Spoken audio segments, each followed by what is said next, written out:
Ethan's claws closed around the rogue's throat as flames climbed the pines behind them. "Where is Olivia?"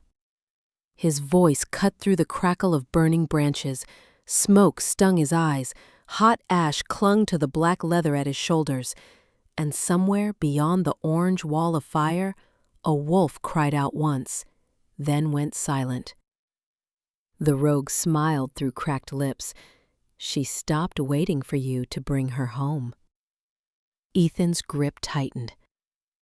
3 months earlier, the great hall of Blackwood Palace had smelled of cedar smoke, warm wax, and crushed moonflowers. Silver lanterns hung above the marble floor, their pale light caught on the ceremonial armor covering Ethan's chest and on the thin white dress Olivia Hart had been ordered to wear. She stood 10 feet from the throne, her fingers pressed together so tightly that her knuckles had lost their color. Around them, hundreds of wolves waited in perfect silence. Pack leaders, elders, guards, every witness the council had demanded. Olivia lifted her eyes to Ethan. The mate bond had awakened the moment he entered the hall. He had felt it strike through his ribs like a second heartbeat. Pine, lavender, the soft warmth of her scent beneath the bitter incense. His wolf had surged forward with one clear word: mate. Olivia had felt it too. He saw it in the small catch of her breath, in the way her hand rose toward the silver ring hanging from a chain at her throat, the ring he had given her years ago, before crowns and treaties had taught him to measure love against power. Then Vanessa Reed stepped beside the throne. Gold thread covered her dark red gown. The Luna crown rested on a velvet cushion in her hands, its moonstones glowing beneath the lanterns. Vanessa did not look at Olivia. She looked only at Ethan, waiting. The Western Pax had promised soldiers if he chose her: grain, border protection, peace bought with one public decision. Ethan descended the first step of the throne. His boots struck the marble with a hard, empty sound. Olivia's lips parted, but no words came. For one terrible second, he almost crossed the hall to her. Then the council elder raised the ceremonial staff. "Your Majesty, name the woman who will stand beside your crown." Ethan looked at Olivia. Her gray eyes held no demand, only trust. That made what came next worse. "I reject Olivia Hart as my mate." A sharp breath moved through the hall. Olivia did not fall. She did not beg, but the silver ring trembled against her chest as the bond tore between them, hot and invisible. Ethan felt the pain travel beneath his armor. He forced himself to remain still. "Vanessa Reed will be my chosen Luna." The moonstones in the crown flashed once, cold, colorless. Olivia reached behind her neck and unclasped the chain. The metal slid across her skin with a faint whisper. She crossed the marble until she stood before Ethan, close enough for him to see the pulse beating at the base of her throat. She placed the ring at his feet. It struck the floor with a small, bright sound. "Your kingdom may keep its chosen Luna," she said. Her voice did not shake. "But it no longer has its true mate." Ethan reached for her. Olivia stepped back before his fingers could touch her sleeve. One step, nothing more. Yet every wolf in the hall felt the distance open between them. She turned and walked toward the palace doors. No guard stopped her. No elder spoke. Her shoes whispered over the marble, steady and slow, until the massive doors opened and winter air swept into the hall. It carried the smell of snow and distant pine. Olivia did not look back. The doors closed behind her with a deep wooden boom. At that exact moment, the sacred Luna flame above the throne went black. Ethan stared at the ring on the floor. Deep inside him, his wolf threw back its head and howled as if Olivia had not simply left the palace, but vanished somewhere he might have to tear the whole kingdom apart to find. Snow had already covered Olivia's footprints by the time the palace bells announced Vanessa's coronation. She walked beneath the black pines with her cloak pulled tight across her chest, though the wool had gone stiff with ice. Wind scraped through the branches. The cold tasted metallic on her tongue, and every mile away from Blackwood Palace pulled at the severed bond beneath her ribs. She kept moving. Behind her, the bells rang again. One for the chosen Luna, one for the alliance Ethan had valued more than her. Olivia pressed a hand against the silver ache in her chest and stepped over a fallen branch. Then she heard the cry. It came from beyond the trees, small, sharp, cut off too quickly. Olivia turned toward it before caution could stop her. She found a little girl backed against a frozen creek, no more than 7 years old, with bare feet buried in the snow. 3 wild wolves circled her. Their coats were dull with hunger, and their paws cracked the thin ice near the bank. The girl held a broken stick in both hands. "Stay back," she whispered, though her arms shook hard enough to make the wood tap against her coat. Olivia moved between the child and the wolves. The nearest animal lowered its head. Hot breath steamed from its muzzle. Olivia could smell wet fur, old blood, and the bitter sap of the pines. "Run when I tell you," she said. The girl did not move. Olivia opened her palm. The quiet gift she had hidden for years stirred beneath her skin, warm as sunlight trapped under glass. She let it spread through her fingers. Not force, not command. Calm. The lead wolf stopped. Its ears shifted forward. Olivia took one slow step closer, then another, until her hand rested against its cold, coarse fur. The animal trembled beneath her touch. Its breathing slowed. After a long moment, it turned away. The others followed it into the trees. Olivia dropped to her knees beside the girl. Her feet were blue with cold. One ankle was swollen. "What is your name?" "Lily Parker." The girl stared toward the woods. "My pack left me."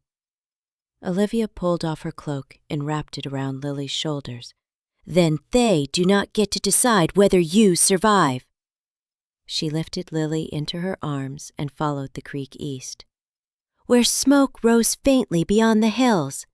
By nightfall, she reached Pine Hollow, a settlement built from weathered cabins and stone chimneys along the forest edge. The air smelled of wood smoke and soup. Doors opened as Olivia carried Lily into the firelight. No one asked for her rank. No one bowed. An older woman simply took Lily's frozen hands and said, "Bring her inside." Miles away, Vanessa stood beneath the Luna flame in a crown of moonstones. Music filled the great hall. Cedar smoke curled around the columns, and polished silver reflected hundreds of watching faces. Ethan placed the ceremonial mantle across Vanessa's shoulders. The fabric felt heavy in his hands. The moment she touched the altar, the sacred flame turned black. A murmur rolled through the hall. Vanessa looked at Ethan. "It will settle." But Ethan was no longer looking at her. Pain struck beneath his ribs so hard that his hand closed around the edge of the altar. Through the damaged bond, he felt Olivia's cold skin, her exhausted heartbeat, and the weight of a child in her arms. Then came a warmth that did not belong to Blackwood. A door opening, strange voices welcoming her, a fire that was not his. Ethan stepped away from Vanessa. "Stop the ceremony." The music died. Every face turned toward him. Before anyone could speak, the last thread connecting him to Olivia vanished. No pain, no pulse, nothing. Ethan stood beneath the black flame, listening for the mate he had rejected. For the first time since she left, there was only silence. By sunrise, Olivia was carrying buckets through Pine Hollow as if she had lived there for years. Frost silvered the cabin roofs. Smoke drifted low between the pines, carrying the scent of split cedar and hot broth. Her palms burned where the rope handles rubbed them raw, but she did not slow. Lily lay inside the healer's cabin beneath 3 wool blankets, her injured ankle wrapped in clean linen. When a shout rose near the eastern fence, Olivia dropped the buckets and ran. A young Omega had shifted halfway and become trapped between forms, his claws tearing grooves into the frozen ground. 2 men held spears 10 feet away. "Do not corner him," Olivia said. Her boots slid over the ice as she moved closer. The young wolf snapped at the air, wild-eyed, his breath coming in harsh white bursts. Olivia lowered herself to one knee. Cold seeped through her dress. The scent of fear, wet fur, and iron filled her lungs. "Look at me," she said. His claws scraped the dirt. Olivia opened her hand. Warmth gathered beneath her skin, the same quiet force that had calmed the wolves near the creek. It moved slowly this time, because she was tired, because the severed bond still throbbed when she breathed too deeply. The young wolf's shoulders stopped shaking. His claws shortened. A moment later, he collapsed in human form, shivering but alive. The spears lowered. No one cheered. Pine Hollow was too used to survival for that. But an older woman named Martha Gray stepped beside Olivia and placed a rough wool coat over her shoulders. "We have needed someone like you," Martha said. Olivia looked toward the healer's cabin, where Lily watched from the window. "Then teach me where to start." By the 3rd day, Olivia had organized food stores, moved the children away from the weak eastern fence, and turned an empty smokehouse into a warm room for injured wolves. She worked until her sleeves smelled of herbs and wood ash. Each night, she slept beside Lily's bed with one hand closed over the ache beneath her ribs. She never spoke Ethan's name. At Blackwood Palace, the silence of the broken bond followed Ethan through every corridor. The great hall had been stripped of music. The Luna crown remained on its velvet cushion, untouched beneath the black flame. Wax dripped from the silver lanterns and hardened across the altar like pale scars. Vanessa stood before the throne in her red ceremonial gown. "The Western Pax are asking whether the alliance still stands," she said. "Crown me, and their soldiers remain." Ethan turned the silver ring between his fingers. Olivia had left it on the marble, but he had carried it ever since. The metal had grown warm against his palm, though no magic answered him. "The ceremony is suspended," Vanessa's jaw tightened, "because one Omega walked away." Ethan looked up. The room went still. "Because my true mate walked away." Vanessa stepped closer, her perfume sharp with roses and clove. "Then bring her back. Send guards. Order her home." The ring stopped turning between Ethan's fingers. He remembered Olivia stepping away from his hand. One step, a choice he had stolen from her before the whole kingdom. "No chains," he said. "No order." Outside, a warning horn sounded from the northern wall. One long note, then another. A border post had fallen, and the alliance Vanessa promised had already begun to fracture. Ethan closed his fist around the ring and descended from the throne. "Prepare my horse." Vanessa stared at him. "Where are you going?" He passed her without slowing. Cold air rushed through the opening doors, carrying snow across the black marble. "To find Olivia," he said, "and this time I will ask her to come home." The palace gates were closing when Evelyn Brooks stepped in front of Ethan's horse. Torchlight shook across the wet stones. Snow hissed against the iron braziers, and the animals stamped beneath him, filling the courtyard with the sharp scent of leather and steam. Evelyn did not move. She held a small linen pouch in one hand. "You will not reach Olivia by riding blind," she said. Ethan swung down from the saddle. "Then speak." Evelyn opened the pouch. Dry gray leaves rested inside, brittle as ash. Their bitter smell cut through the cedar smoke. "Moonbane," she said. It was burned beneath the altar before the ceremony, enough to weaken a mate's scent, enough to make a chosen bond appear stronger. Ethan stared at the leaves. For one heartbeat, the courtyard disappeared. He saw Olivia beneath the silver lanterns, her hand rising toward the ring at her throat, her eyes waiting for him to choose what he already knew was true. "Who used it?" he asked. Vanessa answered from the archway behind him. "Does it matter?" Her red gown dragged over the snow, the Luna crown remained in her hands, its moonstones pale and lifeless. "The Western Pax needed certainty. Your council needed a queen they could control. Olivia could never give them that." Ethan turned slowly. "You knew?" Vanessa lifted her chin. "I knew she was a risk." The horse shifted between them, reins scraping against the saddle. Ethan closed the distance until only the cold air stood between them. "The herb weakened the bond," Evelyn said. "It did not make your decision." The words landed harder than an accusation. Ethan looked down at the silver ring in his palm. He had carried it for 3 days. Its edge had pressed a red mark into his skin. "No," he said. "That choice was mine." Vanessa's grip tightened around the crown. "Then live with it. Crown me. Keep the alliance, and let the Omega build whatever small life she can manage." Ethan took the crown from her hands. He crossed the courtyard and placed it inside the nearest brazier. Metal struck iron. The moonstones cracked beneath the heat with a series of sharp, dry snaps. Every guard along the wall went still. "Vanessa Reed is no longer the chosen Luna of Blackwood," Ethan said. "Open the gates." Vanessa caught his arm. "If you leave now, the Western soldiers will abandon the border." Ethan looked at her hand until she released him. "Then I will defend it without them." He mounted and rode through the gates before the chains had finished rising. 40 miles east, Olivia stood on a ladder at Pine Hollow's weakest fence. Cold sap stuck to her gloves.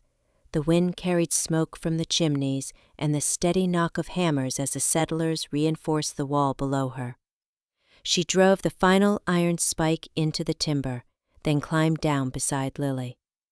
The child held Olivia's folded cloak against her chest. "Are we safe now?" Lily asked. Olivia looked toward the dark line of trees. "Safer than yesterday." Hoofbeats sounded beyond the eastern trail. 3 Blackwood guards appeared first, their armor bright against the snow. Their captain dismounted and offered Olivia a sealed letter. "By order of the Alpha King, we are to escort you home." Olivia broke the black wax. Ethan's handwriting covered only 1 line. "Let me repair what I broke." She folded the letter once, then placed it back in the captain's hand. "Tell your king I am already home." The guards had barely turned away when another rider emerged from the pines. Black armor, frost in his hair, the silver ring hanging from a chain around his neck. Ethan stopped 10 feet from the gate. Olivia stepped in front of it. Neither of them spoke as the hammers behind her fell silent. Then Ethan dismounted, removed his sword, and laid it in the snow. "I did not come to command you," he said. Olivia's fingers closed around the wooden gate. "Then why are you here?" Ethan looked at the wall she had built without him. "To earn the right to ask again." Olivia opened the gate, but only far enough to step outside. Snow creaked beneath her boots. Behind Ethan, his horse breathed white clouds into the dark, and the silver ring at his throat caught the amber light from Pine Hollow's watchfires. "You burned the Luna crown," Olivia said. Ethan did not ask how she knew. News traveled quickly among wolves who had spent their lives watching powerful people make decisions for them. "I should never have placed it above you." "But you did." Her hand rested near the narrow work knife at her belt, the same blade she had used that morning to cut the rope for the eastern fence. Ethan looked past her at the cabins, the repaired walls, and the children carrying split wood beneath the falling snow. "Let me protect this place." Olivia's fingers tightened around the gate. "Pine Hollow survived before you arrived." A horn sounded from the northern ridge, one sharp note, then three more. Every face inside the settlement turned toward the trees. The first flaming arrow struck the eastern fence and buried itself in fresh pine. Resin hissed. Smoke rolled across the yard with the bitter smell of burning pitch. Children to the stone caves. Olivia called. She did not wait for anyone to obey. She ran through the gate, lifted Lily from beside the woodpile, and placed the girl into Martha's arms. "Take the creek path. Keep everyone below the ridge." Another arrow crossed the wall. Ethan snatched his sword from the snow and moved toward the fence. Dark shapes rushed between the pines. Wolves and men pouring through the same border the Western soldiers had abandoned. "They followed me," Ethan said. Olivia seized a bucket and threw water across the burning timber. Steam burst against her face. "Then make sure they regret it." The eastern gate shuddered beneath a heavy impact. Ethan braced one shoulder against the wood while two settlers dropped the crossbar into place. The iron fitting screamed. A rogue climbed over the lower wall. Ethan struck the attacker's weapon aside and forced him back into the snow without slowing. "Move!" he ordered the settlers. "Guard the cave trail." Olivia dragged a second bucket toward the fence. A section of burning timber cracked above her. Ethan crossed the yard in 3 strides, caught her around the waist, and pulled her clear as the beam crashed where she had been standing. Sparks scattered over his black coat. For one breath, his hand remained at her side. Olivia pushed away. "Do not mistake saving me for earning me. I do not." The gate split behind them. Ethan turned and met the first wave before it could reach the cabins. Steel rang against steel.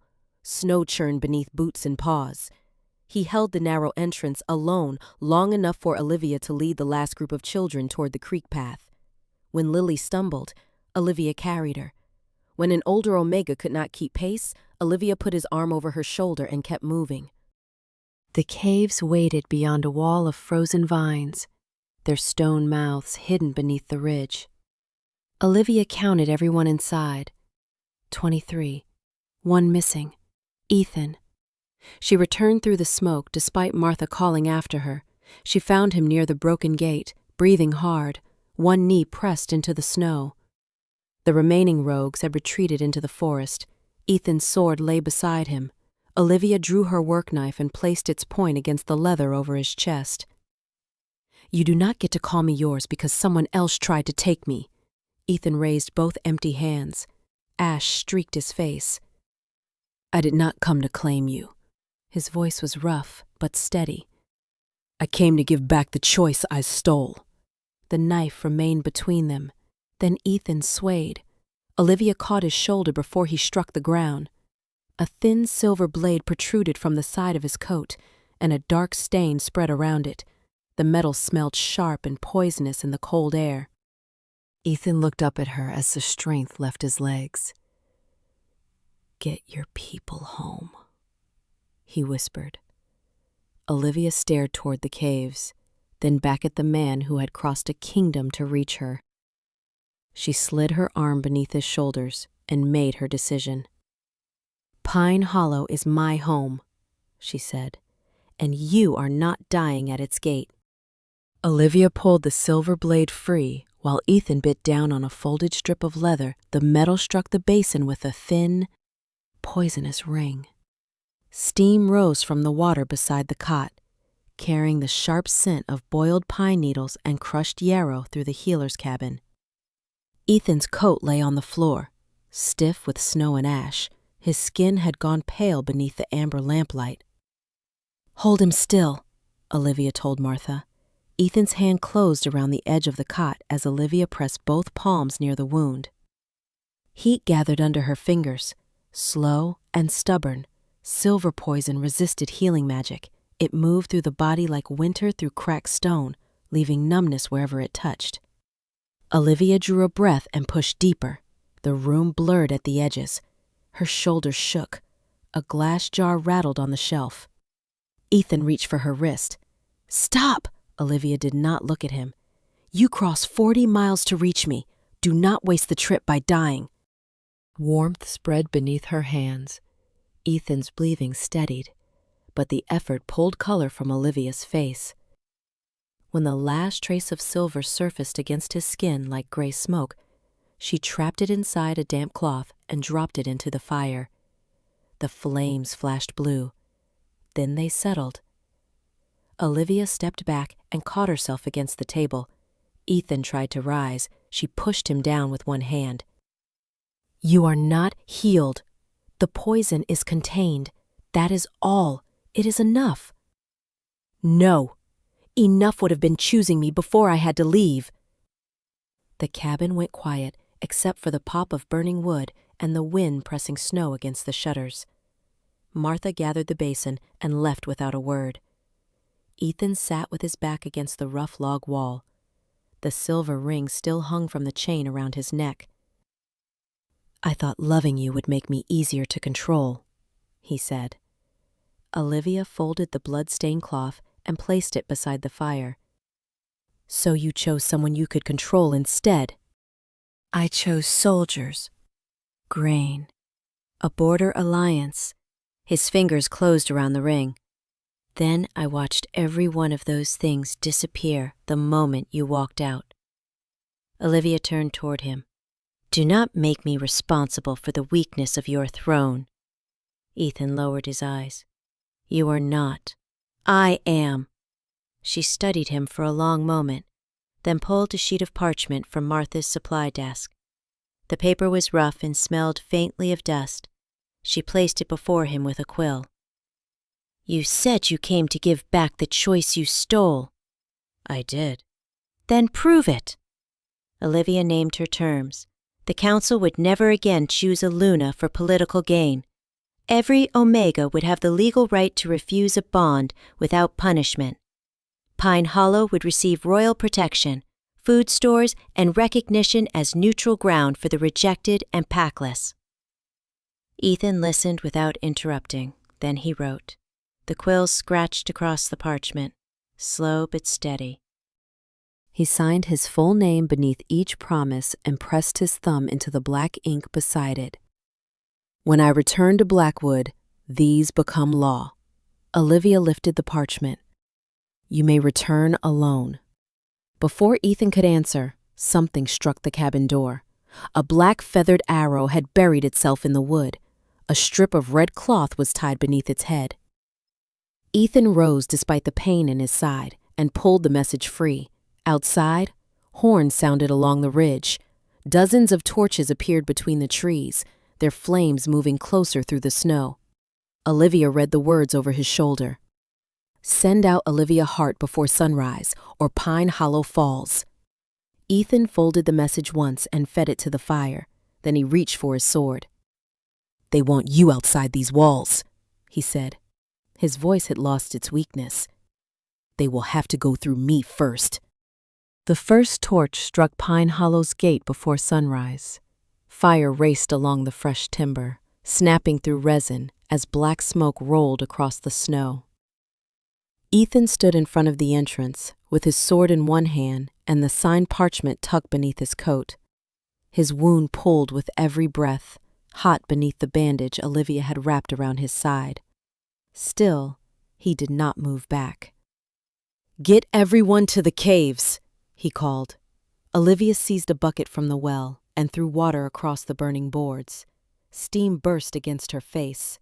The air tasted of ash and iron, and the warning horns along the ridge shook the cabin windows. "I am not leaving you here alone," she said. "I am not asking you to leave me."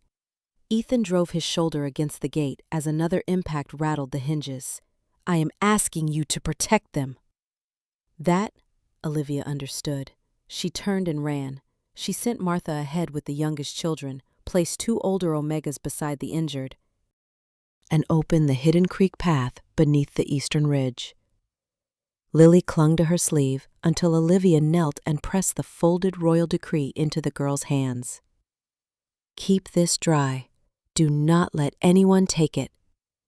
Lily nodded and disappeared into the tunnel with Martha. The gate broke behind them. Wood split with a deep crack.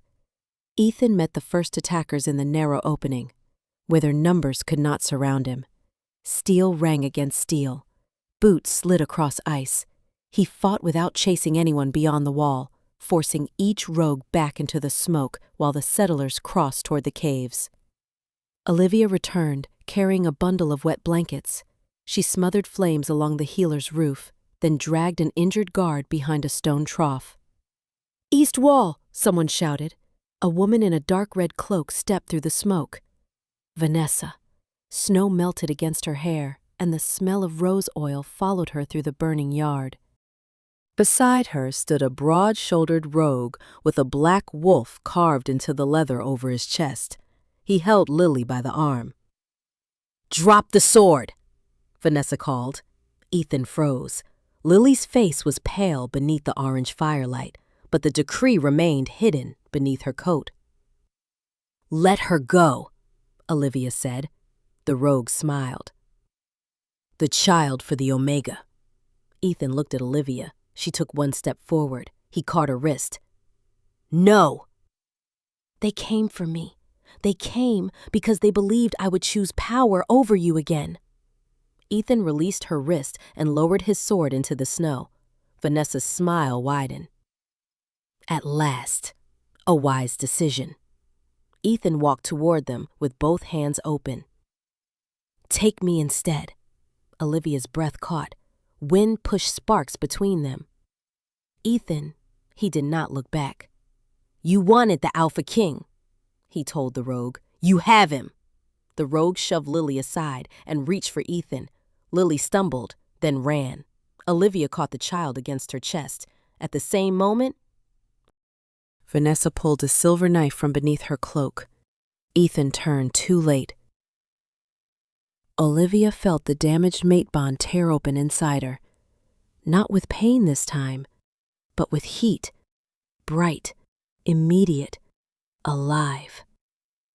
Silver light spread from her hands across Lily's coat, raced over the snow, and wrapped around Ethan before the blade could reach him.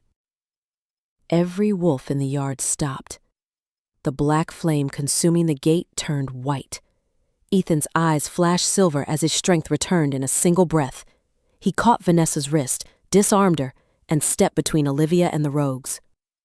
The attackers who had entered laughing now backed toward the broken gate. Olivia rose with Lily beside her. The bond between her and Ethan burned like a living path through the smoke. For the first time, it did not feel like a chain. It felt like a choice. Ethan lifted his sword and faced the army that had come to take her. "You gave her until sunrise," he said. Behind him, Olivia placed her hand against his back. The white fire climbed higher. "Sunrise is here." The white fire swept across Pine Hollow's broken gate, and every rogue stopped where he stood. Heat rolled over the snow without melting it. The flames gave off no smoke, only a low sound like distant wolves calling beneath the earth. Ethan felt Olivia's hand against his back. The bond between them burned bright, but it did not pull her toward him. It waited. So did he. "Leave," Ethan told the attackers. His sword remained raised. "Or answer to both of us." The rogue holding the black-marked shield glanced at Vanessa. She stood near the ruined fence with one wrist trapped in Ethan's hand, her red cloak speckled with ash. "He is wounded," she shouted. "Finish this!" No one moved. Behind Ethan, Pine Hollow's Omegas stepped out of the smoke carrying hammers, hunting bows, and iron tools. They were not royal soldiers. They did not need to be. Olivia moved beside Ethan, her palms still glowing beneath the gray morning light. "You came here believing we were weak," she said. "Now look around." The rogue leader lowered his weapon first. One by one, the others followed. They retreated through the pines, leaving Vanessa alone beside the gate she had tried to destroy. Ethan released her wrist only after 2 Pine Hollow guards took her arms. She stared at Olivia. "They will never accept you at Blackwood." Olivia looked at the burned cabins, the cracked well, and Lily standing near Martha with Ethan's signed decree held against her chest. "Then Blackwood will have to change." 3 days later, the palace doors opened for Pine Hollow. Wagon wheels rumbled over the stone bridge. Cold sunlight flashed across iron rims, and the air smelled of horses, pine smoke, and the bread packed for the journey. Olivia rode at the front beside Lily. Ethan followed several feet behind. He never reached for her reins. He never asked her to ride beside him. Crowds filled the palace courtyard when they arrived. Whispers moved through them as the rejected, the packless, and the wounded crossed beneath the royal banners. Olivia felt every stare. This time, she did not lower her head. Inside the great hall, the black Luna flame still hung above the throne. Melted wax covered the altar. The cracked moonstones from Vanessa's crown rested inside an iron bowl as evidence of the broken ceremony. Ethan stepped before the council without his ceremonial armor. He wore the same black coat scorched at Pine Hollow, and the silver ring remained on the chain around his neck. "I rejected my true mate for soldiers, grain, and political peace," he said. His voice carried to the farthest column. "I called that duty. It was fear." No one spoke. Ethan placed Olivia's signed decree on the altar. Lily had kept it dry through smoke, snow, and battle. The black flame flickered above it. "The council will never choose another Luna. No Omega will be punished for refusing a bond. Pine Hollow is now protected ground under the crown." One elder rose. "Your Majesty, these laws cannot be changed for one woman." Ethan removed the royal signet from his hand. It struck the altar with a hard click. "Then they will be changed by another king." The hall went silent. Ethan turned toward Olivia and descended from the throne. He stopped several feet away, then lowered himself to one knee. From inside his coat, he drew a long iron key. Its surface was dark with age, its handle shaped like a wolf beneath a crescent moon. "This opens every gate in Blackwood," he said, "including the one that leads out." He placed it on his open palm. "I will not call this your home unless you choose it." Olivia took the key. The metal was cold and heavy against her skin. Then she walked past Ethan, past the council, and toward the throne. At the foot of the steps, she turned to the guards beside the great doors. "Open them," she said. "If Blackwood wants me back, it will welcome everyone who came with me."